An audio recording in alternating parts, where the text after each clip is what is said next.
বন্ধুরা, IPL 2025-এর জন্য mega option কিন্তু বেশি দিন আর নেই।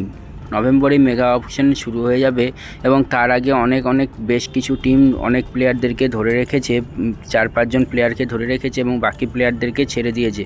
তার মধ্যে একটা অন্যতম টিম হলো হচ্ছে 3বার টাইটেল পাওয়ার টিম হচ্ছে কলকাতা নাইট রাইডার্স। হ্যাঁ বন্ধুরা, কলকাতা নাইট রাইডার্স টোটাল 5টা প্লেয়ারকে ধরে রেখেছে।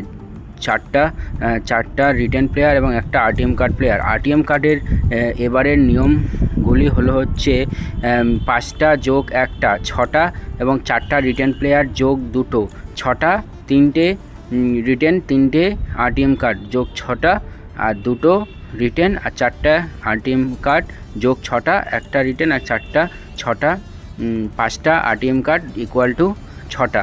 এই হচ্ছে নিয়ম, মানে এই নিয়ম অনুযায়ী হবে। তো বন্ধুরা, দেখা যাক যে কলকাতা কোন কোন প্লেয়ারদেরকে রিটেন করেছে। তার আগে অবশ্যই আমার এই ছোট্ট ইউটিউব চ্যানেলটিকে সাবস্ক্রাইব করে পাশে থাকা বেল আইকনটি অন করে দাও। ইনস্টাগ্রামে অন না থাকলে, ফলো না করলে ইনস্টাগ্রামে ফলো করে দাও। তো প্রথম প্লেয়ারটি 18 করোড় টাকা দিয়ে রেখেছে ক্যাপ্টেন শ্রেয়াস আইয়ার।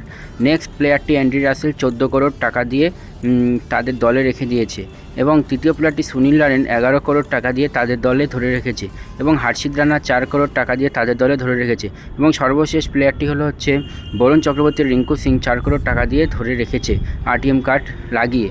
তো এর মধ্যে এখন বরুণ হতে পারে, নাহলে রিঙ্কু সিং হতে পারে RTM কার্ডের লাগানোর জন্য। তো এখন কাকে নেবে তার এখনও ঠিক হয়নি।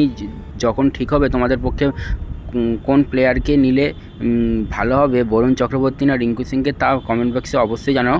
আর বন্ধুরা, আমি কিন্তু একটা নতুন ক্রিয়েটার, আমার কথার মাঝখানে অনেক ভুল হতে পারে। ততক্ষণ পর্যন্ত ভালো থাকো, সুস্থ থাকো।